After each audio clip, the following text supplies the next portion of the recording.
I was sitting on my back porch enjoying my Saturday morning coffee when I saw her marching across my front lawn with what looked like a measuring tape in one hand and a clipboard in the other.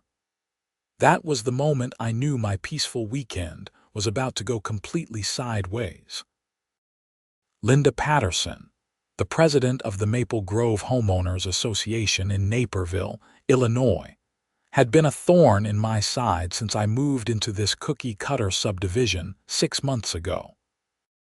She was in her mid-50s, always dressed like she was about to attend a country club luncheon, and had the kind of haircut that screamed, "I demand to speak to your manager," from 3 blocks away. Her pursuits included finding violations where none existed, sending passive-aggressive emails at all hours, and making my life miserable for reasons I still could not fully comprehend. I set down my coffee mug and walked around to the front of the house, where I found Linda literally on her hands and knees in my grass with an actual ruler. Not a tape measure, a 12-inch wooden ruler. "Can I help you with something, Linda?" I called out, trying to keep my voice neutral despite the absurdity of what I was witnessing. She looked up at me with that pinched expression she always wore, the one that made her look like she had been sucking on lemons for the past decade. "Your grass is too long, Brandon.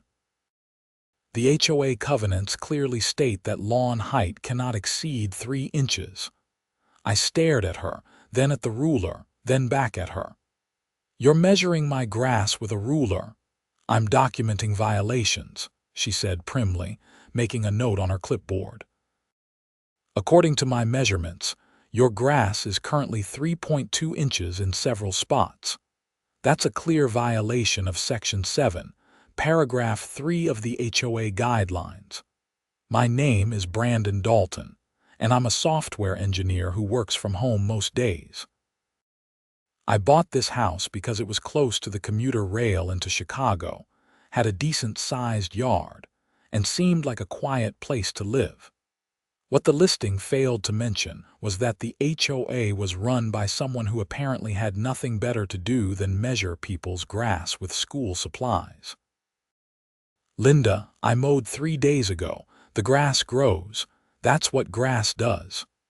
"Then you need to mow more frequently," she replied, standing up and brushing off her khaki pants. "I'm issuing you a formal warning. If the violation isn't corrected within 48 hours, there will be a $50 fine. $50. For grass that's 0.2 inches over some arbitrary limit. The limit isn't arbitrary.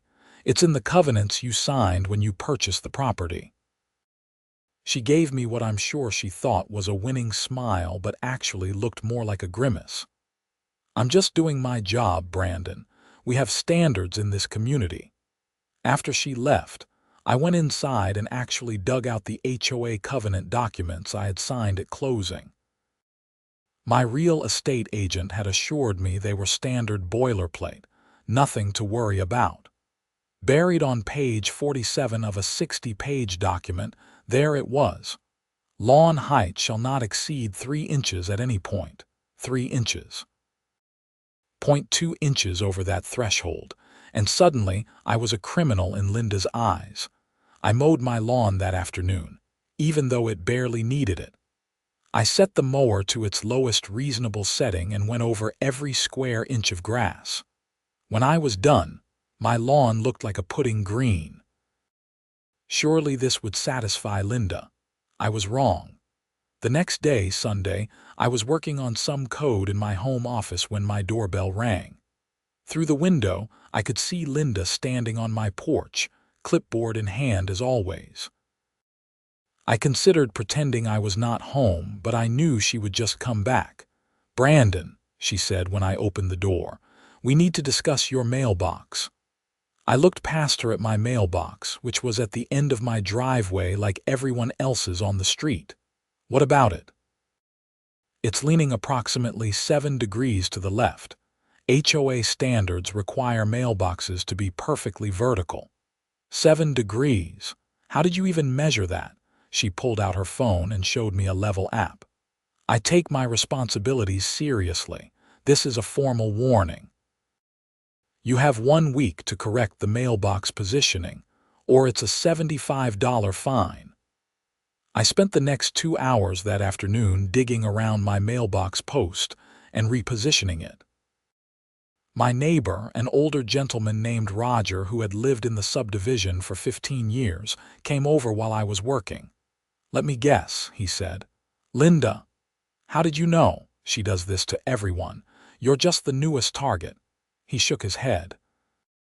"Last year, she fined me because my house numbers were half an inch too small according to some regulation she found.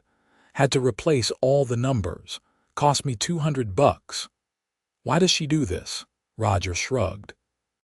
"Some people just like having power, even if it's tiny, meaningless power over things that don't matter.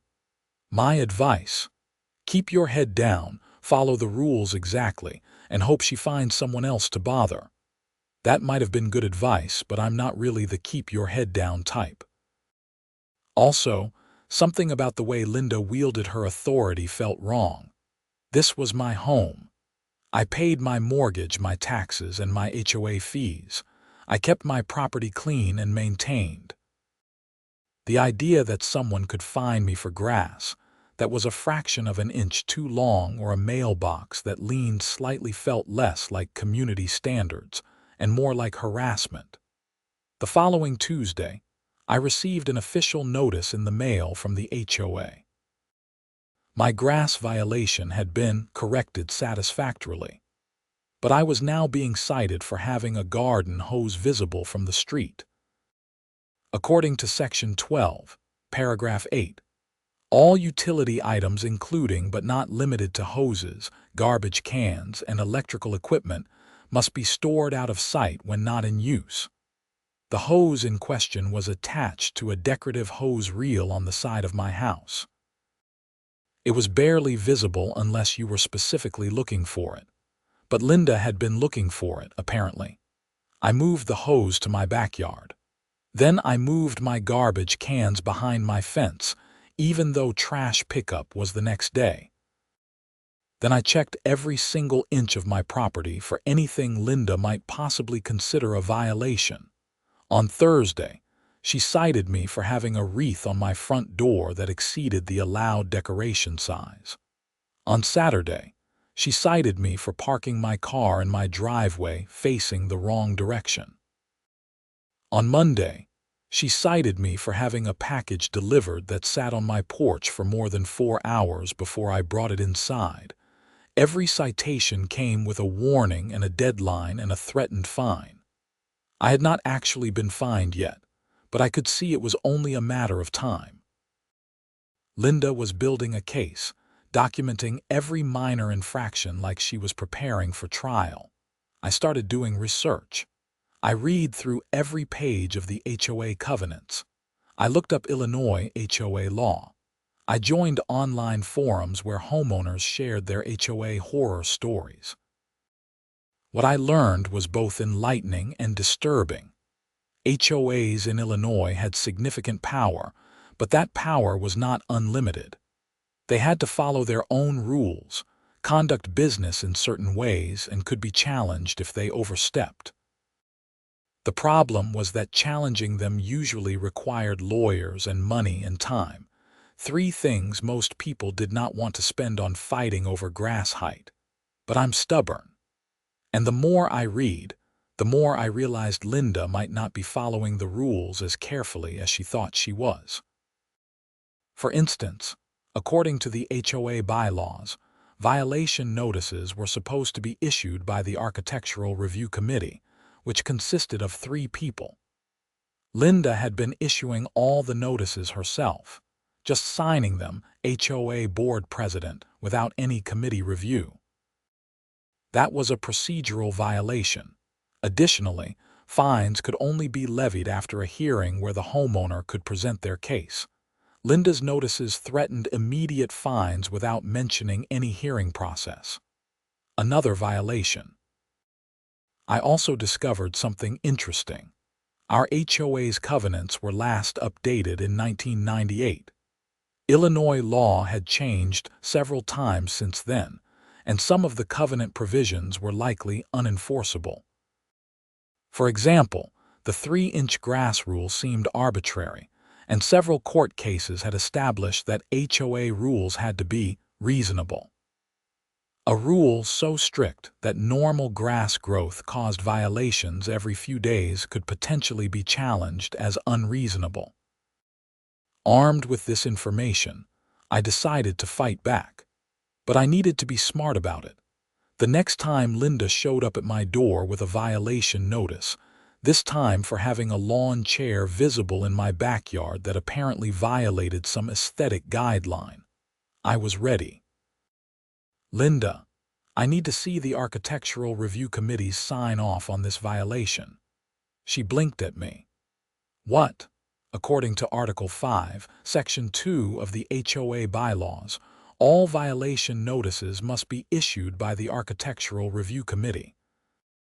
I need to see documentation that the committee reviewed and approved this violation notice. I am the board president. I have the authority to issue notices. Not according to the bylaws. The board president can do a lot of things, but issuing violation notices requires committee approval. So either show me the committee sign off or this notice is invalid. Linda's face turned an interesting shade of red. "Are you really going to be difficult about this, Brandon? I'm following the rules, just like you keep telling me to do." I handed the notice back to her. "Come back when you have proper documentation." She sputtered something about checking with the HOA attorney and stomped off my porch. I felt pretty good about myself for about 3 hours. Then I got an email from the HOA attorney, a guy named Richard Pemberton from a law firm in downtown Naperville. The email was professionally worded, but essentially told me I was wrong, that Linda had full authority to issue notices, and that I needed to correct my violations or face escalating fines. I replied asking for the specific bylaw citation that gave Linda that authority. Pemberton responded with a section of the covenants that said the board could enforce all provisions herein. He interpreted that to mean Linda could unilaterally issue notices. I responded with the specific section about the Architectural Review Committee and pointed out that his interpretation contradicted the plain language of the bylaws. This went back and forth for a few days. The attorney was clearly getting frustrated with me, but I was not backing down. I also was not correcting the lawn chair violation, mostly on principle now. The situation escalated 2 weeks later, when I received a formal notice that I was being fined $100 for the lawn chair and an additional $50 for failing to comply with previous warnings. The notice said I had 15 days to pay or the fines would increase and could eventually result in a lien on my property. That's when I decided to hire a lawyer of my own. I found an attorney named Sarah Matthews who specialized in HOA disputes. Her office was in downtown Chicago, and when I called to set up a consultation, her paralegal told me they dealt with cases like mine all the time. "You would be amazed how often HOAs overstep their authority," Sarah told me during our first meeting. She was in her early 40s, sharp-eyed, and clearly knew her stuff. "The problem is most homeowners either don't know their rights or can't afford to fight back, so bad behavior by HOA boards goes unchallenged. So do I have a case? Possibly. Tell me everything from the beginning." I walked her through the entire timeline, from Linda measuring my grass with a ruler to the current fines. I showed her all the documentation I had collected, including the covenants, bylaws, and email exchanges with the HOA attorney. Sarah reviewed everything carefully, making notes on her legal pad. "Okay, here's what I'm seeing. First, they definitely violated their own procedures by not using the Architectural Review Committee. Second, they never offered you a hearing before levying fines, which is required under Illinois HOA law. Third, some of these rules they are enforcing are probably unenforceable as written. So what do? We fight back, but we do it strategically. I'm going to send a letter to the HOA board and their attorney outlining the procedural violations and demanding they rescind the fines. I'll also request a full accounting of HOA finances for the past 3 years. Why the finances? Sarah smiled slightly. In my experience, HOAs that are this aggressive about minor violations are often trying to distract from bigger problems. Financial mismanagement, conflicts of interest, things like that. It's worth looking into. How much is this going to cost me? My retainer is $3,000. Depending on how far this goes, it could cost more, or it could cost less if they back down quickly. But I'll be honest with you, Brandon. These things rarely resolve quickly. Are you prepared for a fight? I thought about Linda measuring my grass with a ruler. I thought about the constant harassment, the petty violations, the threats of fines and liens. I thought about Roger and all the other neighbors who had just accepted this as the cost of living in the subdivision. Yes, I said, I'm prepared to fight. Sarah sent her letter the next day.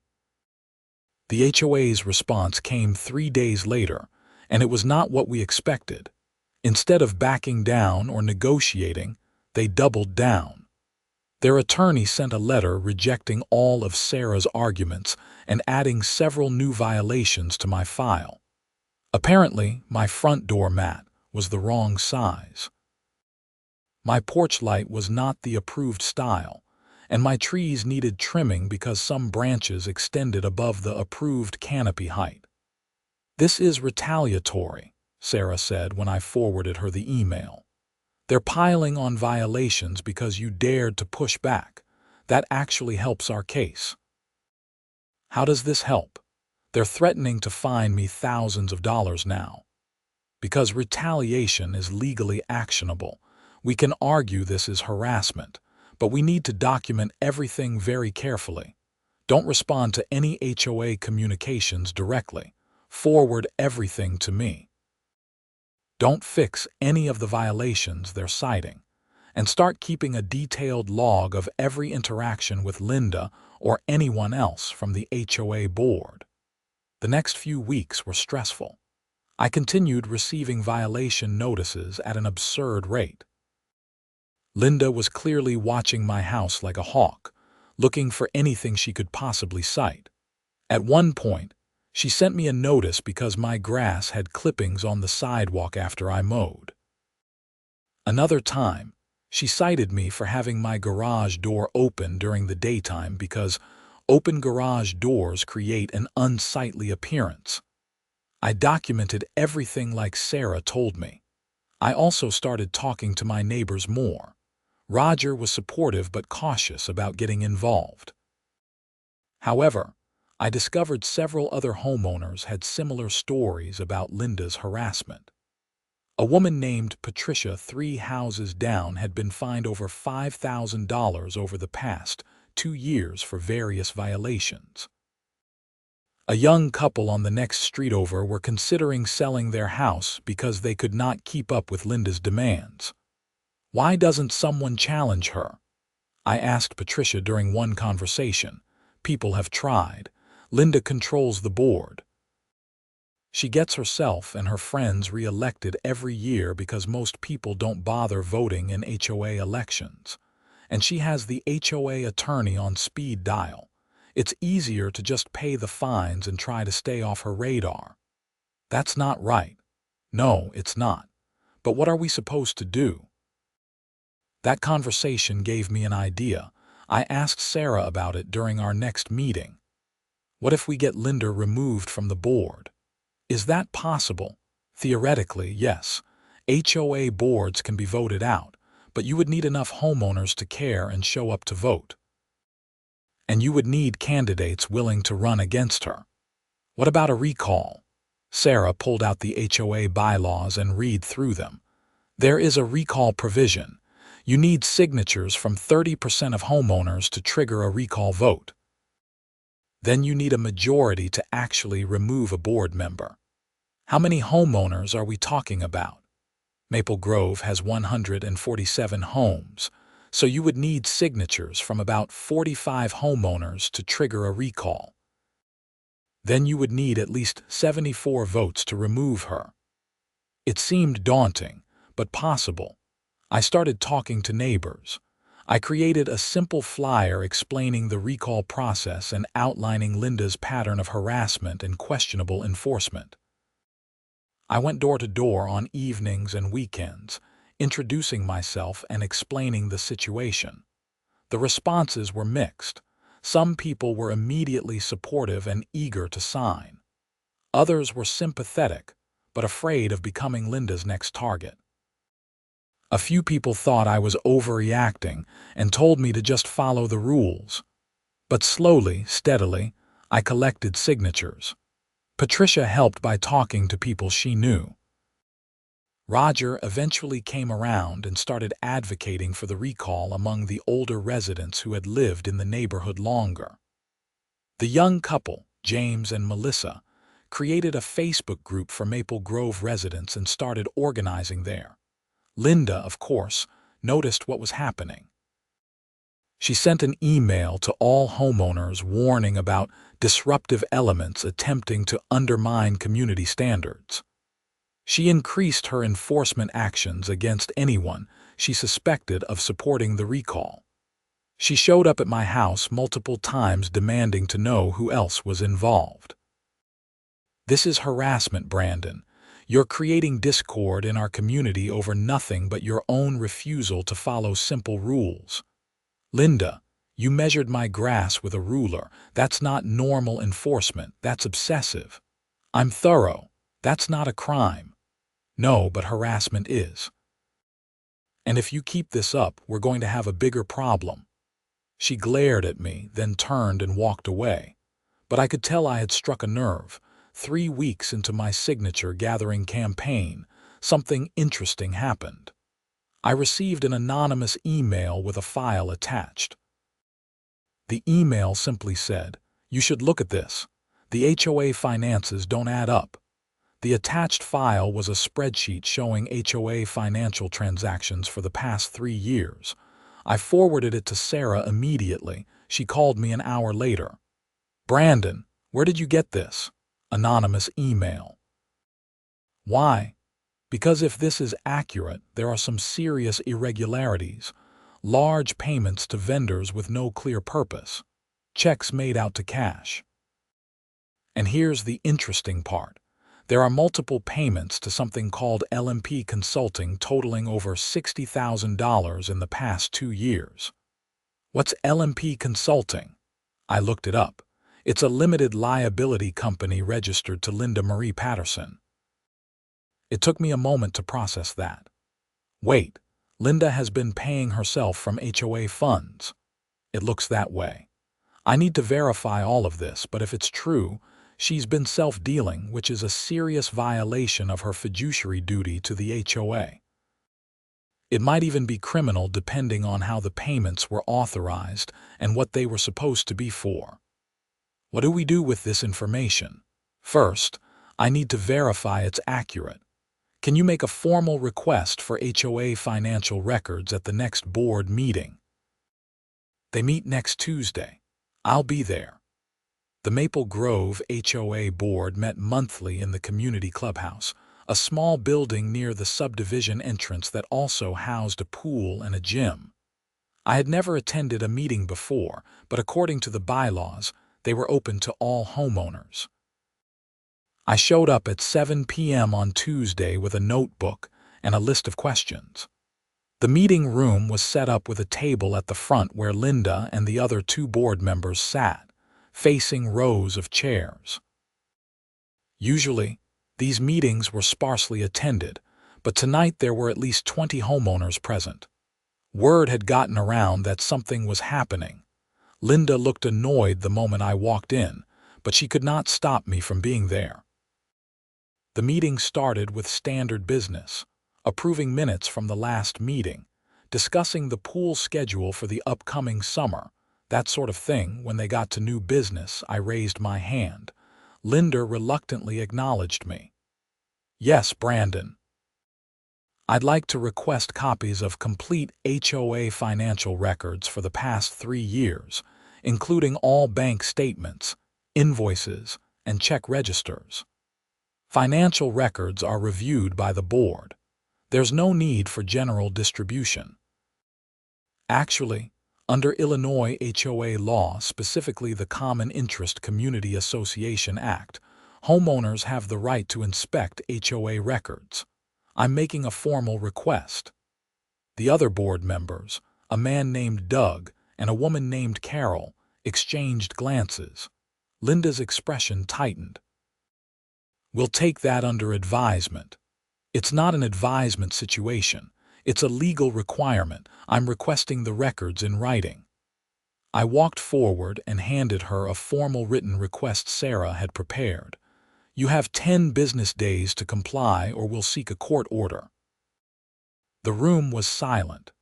Several homeowners were watching intently, clearly interested in where this was going.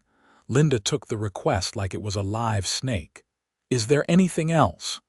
Yes. I'd like to know what LMP Consulting is and why the HOA has paid them over $60,000. Now the other board members looked confused. Doug leaned over and whispered something to Linda. She shook her head sharply. That's a contracted service for community management consulting. What services specifically? Various administrative and management functions. Can you provide documentation of what services were performed and how the rate was determined? That's in the financial records you requested. You can review it then. I'd like to know now. These are homeowner funds we're discussing. Linda stood up, her face flushed. This meeting is not an opportunity for you to harass the board, Brandon. You've made your request. It will be processed according to proper procedures. If you don't have any other legitimate business, please sit down. I sat down, but I had made my point. Several homeowners came up to me after the meeting asking what was going on.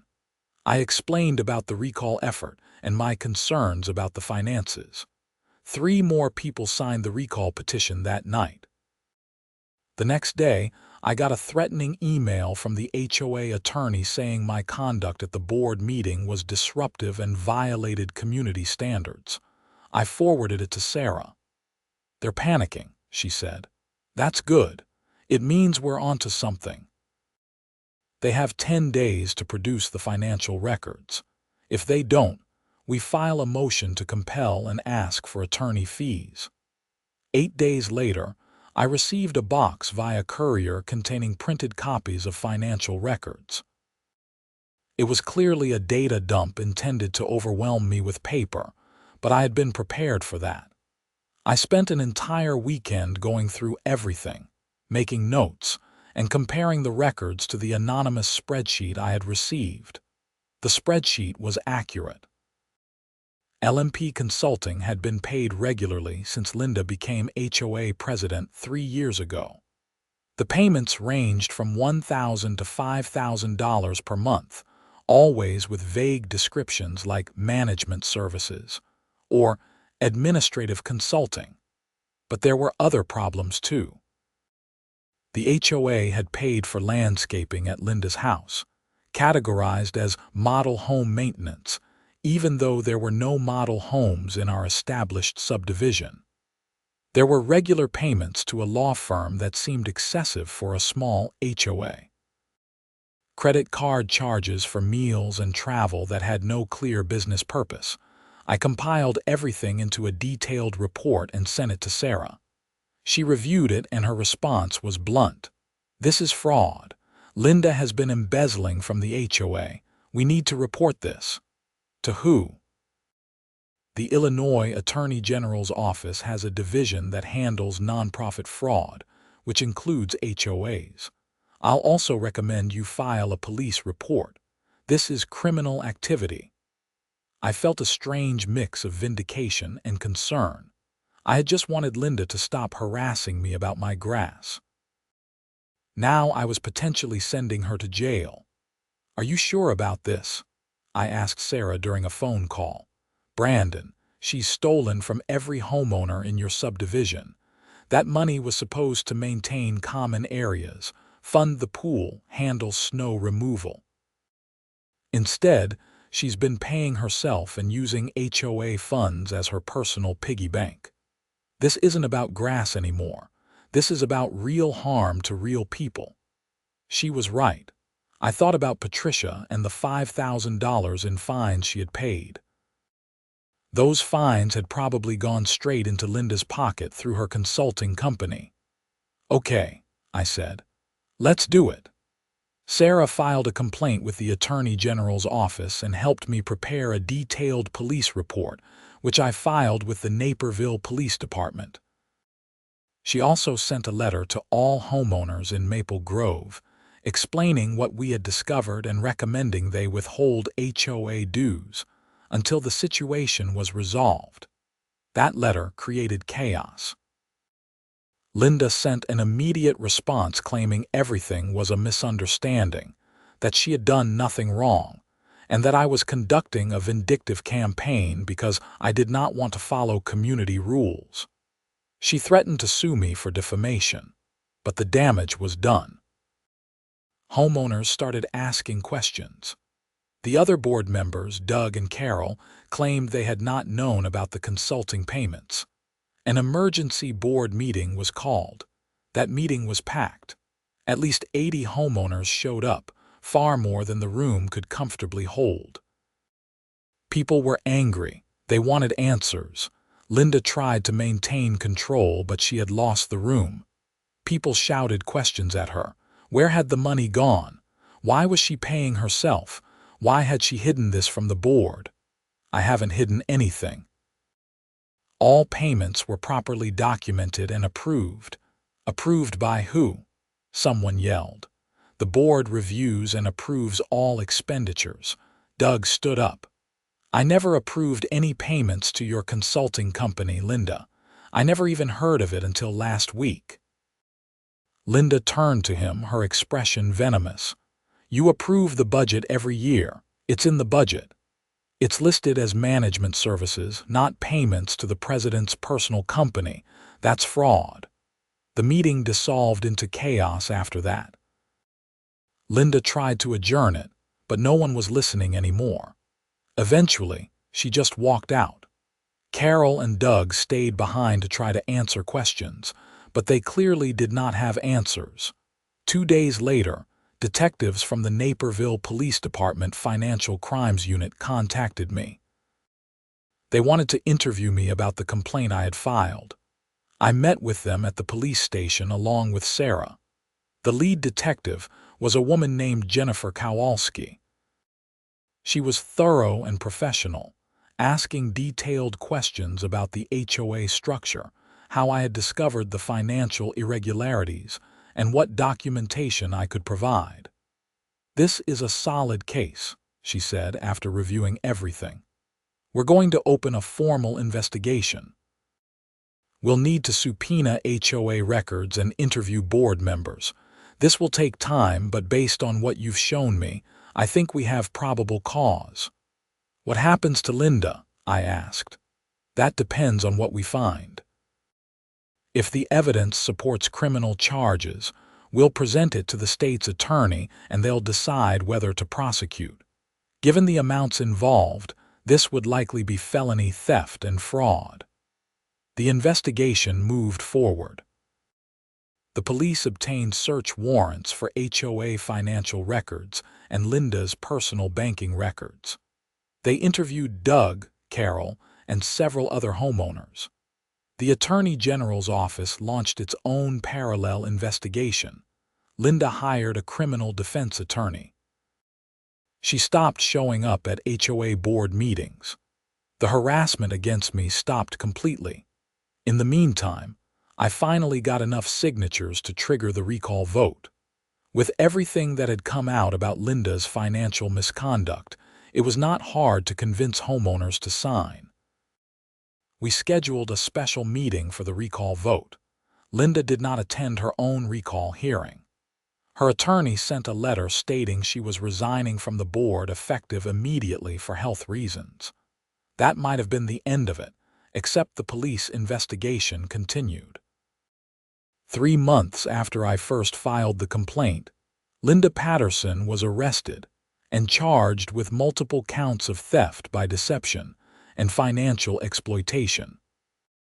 The state's attorney alleged she had stolen over $120,000 from the HOA over a 3-year period through her fake consulting company and fraudulent expense reimbursements. The story made the local news.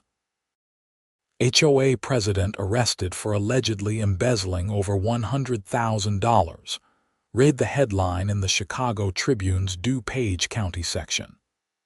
It described Linda's scheme and mentioned that the investigation had started because of a complaint by a homeowner she had been harassing. My phone rang constantly with reporters wanting interviews. I declined most of them, but I did give one statement. I just wanted someone to stop measuring my grass with a ruler. I never expected to uncover fraud. It shows how important it is for homeowners to pay attention to what their HOA boards are doing. Linda's criminal case took almost a year to work through the court system. She initially pleaded not guilty and tried to claim the payments were legitimate, but the evidence was overwhelming. Her own financial records showed the HOA money going into her consulting company and then being used for personal expenses, vacations, a new car, home renovations that had nothing to do with HOA business. Eventually, she took a plea deal. She pleaded guilty to theft and fraud charges in exchange for a recommended sentence of 4 years in prison and full restitution to the HOA. The judge accepted the plea deal, and Linda was led away in handcuffs. I attended the sentencing hearing and watched as she was formally sentenced.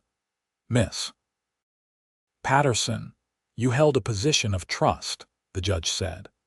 Homeowners elected you and relied on you to manage their community funds responsibly. Instead, you exploited that trust for personal gain. The fact that you used your position to harass those who questioned you makes this even more egregious. Linda said nothing. She looked smaller somehow, diminished. The imperious HOA president who had measured my grass with a ruler was gone, replaced by someone facing the consequences of her actions. The HOA underwent major changes after Linda's arrest. Doug and Carol remained on the board temporarily, but new elections were held. I was asked to run for a position but declined. I had no interest in being on the HOA board. I just wanted to live in peace. A new president was elected, a retired accountant named Helen who immediately implemented financial reforms. All payments had to be approved by majority board vote with detailed documentation. An independent audit was conducted. Regular financial reports were provided to homeowners. The bylaws were updated to include better oversight and term limits for board members. The architectural rules were also reviewed. The ridiculous 3-inch grass limit was changed to a more reasonable 5 inches. Many of the petty restrictions Linda had enforced zealously were either removed or relaxed. The goal shifted from rigid conformity to reasonable maintenance standards. As for my legal bills, the HOA actually reimbursed me for the attorney fees I had paid to Sarah. The new board agreed that my actions had prevented further theft and saved homeowners money in the long run. They cut me a check for the full amount, plus the fines Linda had levied against me. Sarah also filed a civil lawsuit on behalf of the HOA against Linda for the full amount of stolen funds plus damages. That case was still pending, but with a criminal conviction, it was likely to succeed. Linda would probably be paying restitution for the rest of her life. Life in Maple Grove slowly returned to normal. The pool opened for the summer without drama. Neighbors who had been afraid to talk to each other during Linda's reign started being friendlier. Block parties were organized. The subdivision actually started feeling like a community instead of a place ruled by fear of violation notices. I let my grass grow to a comfortable 4 inches. Nobody measured it. My mailbox leaned slightly again after a windstorm, and nobody cared. I parked my car in the driveway facing whatever direction was convenient. Life was peaceful. Roger came over one Saturday while I was grilling in my backyard. "You did a good thing," he said. "I know it was stressful, but you stood up when most of us were too tired or scared. The neighborhood is better for it. I honestly just wanted her to leave me alone about my lawn. Sometimes that's enough. Sometimes one person being stubborn about something small leads to uncovering something big." He raised his beer in a toast. "To stubbornness." I clinked my beer against his. "To stubbornness." The following spring, I was working in my front yard planting some flowers when a new neighbor moved in across the street. A young professional couple with a toddler. They waved hello and I walked over to introduce myself. "Welcome to Maple Grove," I said. "I'm Brandon." "Nice to meet you. I'm Marcus. This is my wife Jenny. We're excited to be here. The HOA seems pretty reasonable, which was important to us. We looked at some other subdivisions where the rules seemed crazy." I smiled. "Yeah, the HOA here is good now. It wasn't always that way, but things have improved a lot in the past couple years." "Oh, really? What changed?" I looked back at my house, at my grass that was exactly the right length because I had mowed when I felt like it, not because someone with a ruler was watching. Let's just say we had some leadership changes. For the better. They did not need to know the whole story, not right away. Maybe someday I would tell them about Linda and the ruler and everything that followed. But for now, it was enough to welcome them to a neighborhood where people could live without fear of harassment, where HOA dues went to actual community expenses, and where grass was allowed to grow at its natural pace. That evening, I sat on my back porch with a beer, watching the sunset. My phone buzzed with a news alert.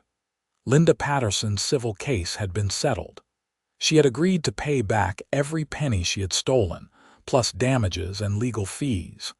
The money would be returned to the HOA over time as she made restitution payments from prison. It was not a perfect ending. Linda had still stolen 3 years of peace from the community and cost homeowners money and stress. But she was being held accountable. The system had worked, slowly and imperfectly, but it had worked. I thought about that Saturday morning when I had seen Linda marching across my lawn with her measuring tape. If someone had told me then that within 2 years she would be in prison and I would have helped expose a major fraud scheme, I would not have believed them. I had just wanted to drink my coffee in peace. But sometimes life takes unexpected turns. Sometimes standing up for something small leads to something much bigger. Sometimes the petty tyrant with the ruler is hiding deeper corruption. And sometimes, just sometimes, refusing to back down actually makes a difference. My grass needed mowing. I could tell just by looking at it, no ruler required. But it was Saturday evening and I was comfortable and the grass could wait until tomorrow, or the next day, whenever I got around to it. Because that's the kind of freedom I had fought for. The freedom to mow my own lawn on my own schedule without someone measuring it with school supplies. And that freedom, I had learned, was worth fighting for. Not because grass height actually mattered in the grand scheme of things, but because the principle behind it did. The principle that your home is your castle, that reasonable people can disagree about reasonable things, and that those in power need to be held accountable when they abuse that power. Linda Patterson had learned that lesson the hard way. And Maple Grove had become a better place because one homeowner had refused to let petty tyranny go unchallenged. I finished my beer and went inside. My lawn could wait. It was not going anywhere. And neither, thankfully, was the ruler-wielding HOA president who had once made my life miserable. She was exactly where she belonged, paying the price for her crimes while the community she had tried to control moved forward without her. The next morning, I did mow my lawn. But I did it because I wanted to, not because I had to. And that, I reflected as I pushed the mower across my front yard, made all the difference. A week later, I received a letter from the Illinois Attorney General's office thanking me for my cooperation in the investigation and informing me that they had recovered significant funds that would be returned to the HOA members. The letter noted that my willingness to document and report the irregularities had been instrumental in building the case against Linda. I filed the letter away with all the other documentation from the case. It had been a long journey from that first morning, when Linda had appeared on my lawn with her ruler. Looking back, I could see how each small step had led to the next. The petty violations leading me to research the rules, the research revealing procedural problems, the procedural problems prompting me to dig deeper into the finances, and the financial irregularities ultimately exposing the fraud. If Linda had just left me alone, if she had been content with reasonable enforcement instead of harassment, she might have gotten away with her scheme for years longer. But her need to control every tiny detail of every homeowner's property had been her downfall. She had picked the wrong target, someone stubborn enough to push back and persistent enough to follow through. I ran into Patricia one day at the grocery store. She grabbed my arm excitedly. "Brandon, did you hear? The HOA is refunding some of our fees because of all the recovered money. I'm getting back almost $3,000. That's great, Patricia. It's because of you. Everyone knows it. You could have just paid Linda's fines and gone on with your life, but you didn't. You fought for all of us." "I fought for me," I said honestly. "Everyone else benefiting was just a bonus."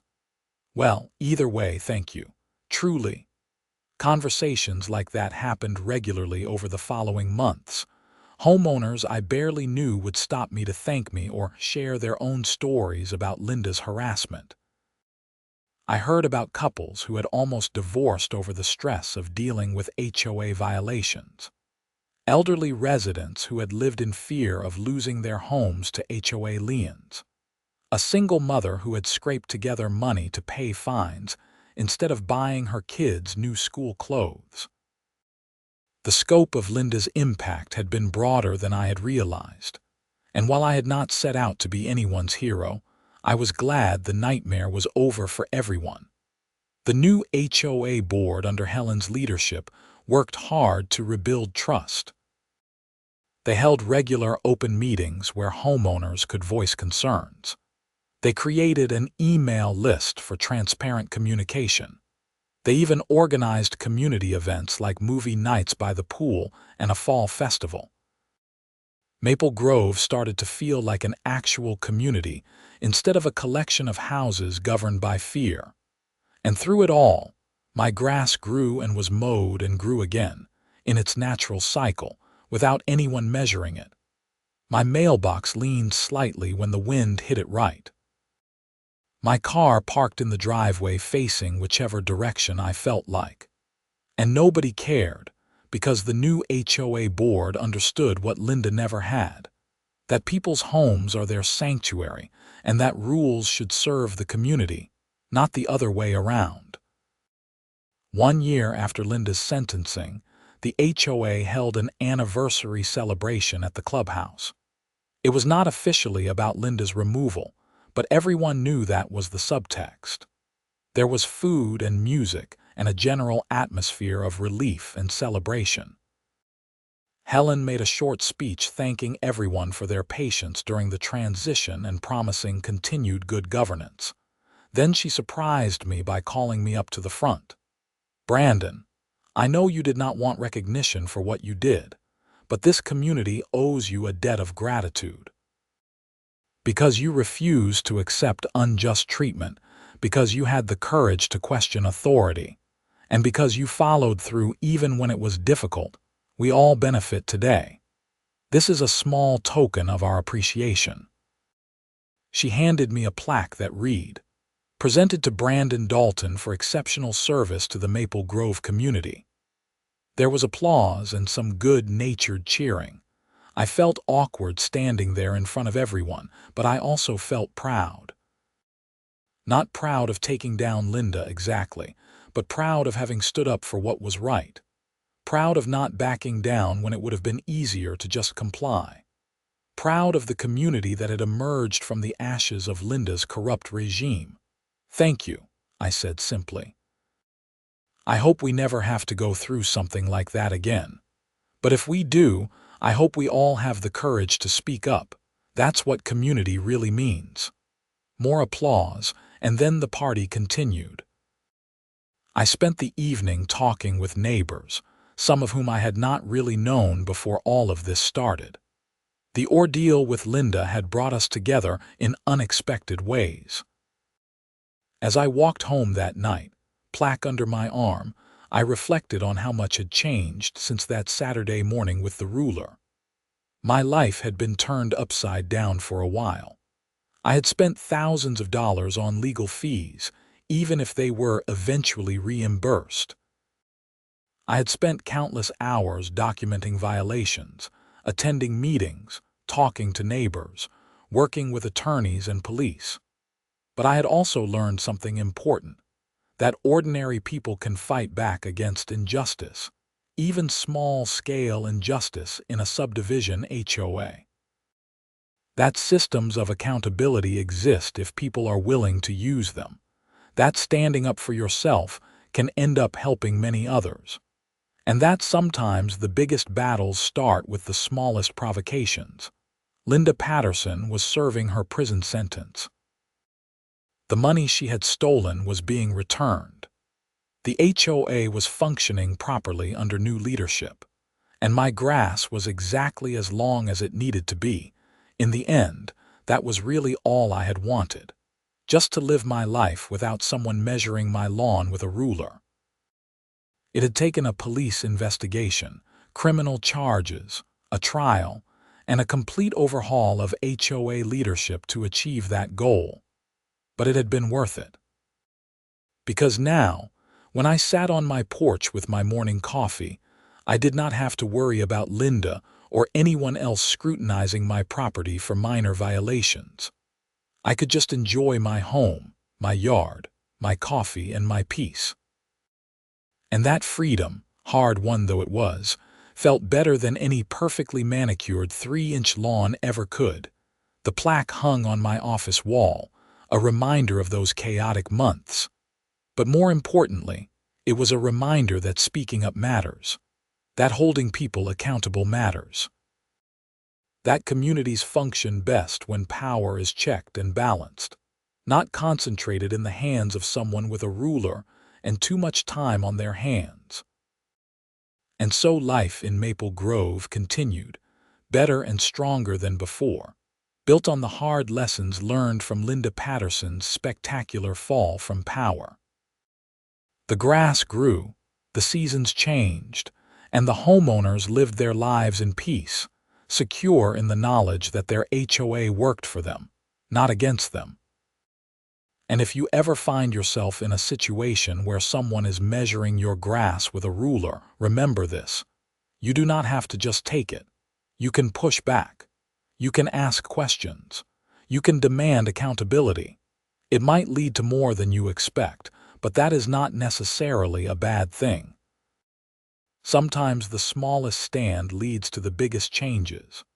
Sometimes refusing to back down over something as trivial as grass height can expose corruption and transform a community. And sometimes the person with the ruler ends up in prison while you end up with a plaque and a story to tell. That is the lesson I learned, and it is one I will never forget. Home is where you should feel safe and comfortable, not harassed and threatened. And if someone tries to take that away from you, even with something as small as petty HOA violations, it is worth fighting back. Because at the end of the day, it is not really about the grass at all. It is about dignity, respect, and the right to live in your own home on your own terms. Those are things worth protecting, with lawyers if necessary, with investigations if required, and with the stubbornness to see it through no matter where it leads. Linda Patterson learned that lesson too late. But for the rest of us in Maple Grove, it was a lesson that made all the difference.